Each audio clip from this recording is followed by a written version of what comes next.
Depression से छुटकारे के लिए बाइबल वचन, बाइबल वर्सेस फॉर डिप्रेशन। क्या आप उदास और निराशा महसूस कर रहे हैं? तो नीचे दिए गए बाइबल के इन छंदों का उपयोग करें जो अवसाद और निराशा दोनों को दूर करने में मदद करेगी।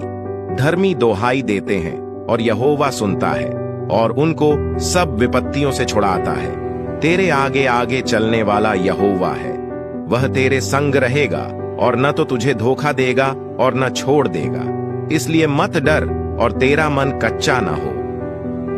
मैं धीरज से यहोवा की बाट जोहता रहा और उसने मेरी ओर झुककर मेरी दोहाई सुनी। उसने मुझे सत्यानाश के गड्ढे और दलदल की कीच में से उबारा और मुझको चट्टान पर खड़ा करके मेरे पैरों को दृढ़ किया है।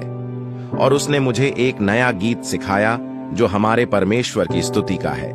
बहुतेरे यह देखकर डरेंगे और यहोवा पर भरोसा रखेंगे। मत डर, क्योंकि मैं तेरे संग हूं। इधर उधर मत ताक, क्योंकि मैं तेरा परमेश्वर हूं। मैं तुझे दृढ़ करूंगा और तेरी सहायता करूंगा। अपने धर्ममय दाहिने हाथ से मैं तुझे संभाले रहूंगा।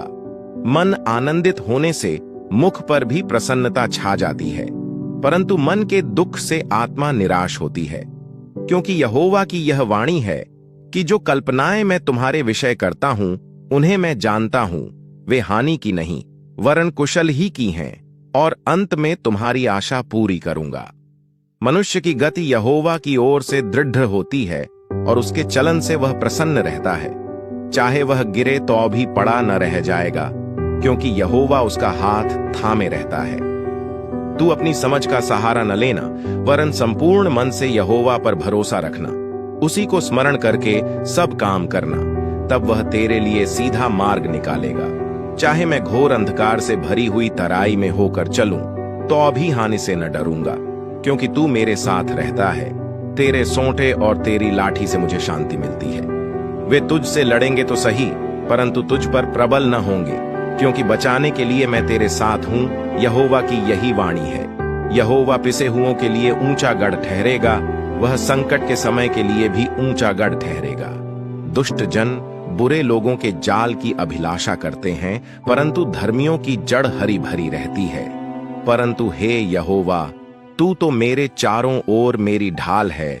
तू मेरी महिमा और मेरे मस्तिष्क का ऊंचा करने वाला है। और अपनी सारी चिंता उसी पर डाल दो, क्योंकि उसको तुम्हारा ध्यान है। किसी भी बात की चिंता मत करो, परंतु हर एक बात में तुम्हारे निवेदन, प्रार्थना और विनती के द्वारा धन्यवाद के साथ परमेश्वर के सम्मुख उपस्थित किए जाएं। तब परमेश्वर की शांति, जो समझ से बिल्कुल परे है, तुम्हारे हृदय और तुम्हारे विचारों को मसीह यीशु में सुरक्षित रखेगी। इस संसार के सदृश न बनो, परंतु तुम्हारी बुद्धि के नए हो जाने से तुम्हारा चाल चलन भी बदलता जाए, जिससे तुम परमेश्वर की भली और भावती और सिद्ध इच्छा अनुभव से मालूम करते रहो। क्योंकि परमेश्वर ने हमें भय की नहीं, पर सामर्थ और प्रेम और संयम की आत्मा दी है। क्या मैंने तुझे आज्ञा नहीं दी? हियाव बांध कर दृढ़ हो जा, भय न खा और तेरा मन कच्चा न हो। क्योंकि जहां जहां तू जाएगा, वहां वहां तेरा परमेश्वर यहोवा तेरे संग रहेगा। चोर किसी और काम के लिए नहीं, परंतु केवल चोरी करने और घात करने और नष्ट करने को आता है। मैं इसलिए आया कि वे जीवन पाएं और बहुतायत से पाएं। इसलिए पहले तुम उसे राज्य और धर्म की खोज करो, तो ये सब वस्तुएं भी तुम्हें मिल जाएंगी। जैसा दिन को सोहता है, वैसा ही हम सीधी चाल चलें, न कि लीला क्रीड़ा और पियक्कड़पन, न व्यभिचार और लुचपन में, और न झगड़े और डाह में।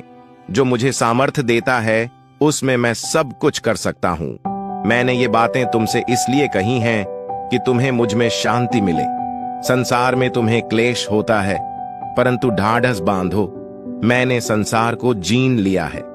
परमेश्वर इन वचनों के द्वारा आप सबको आशीष दे।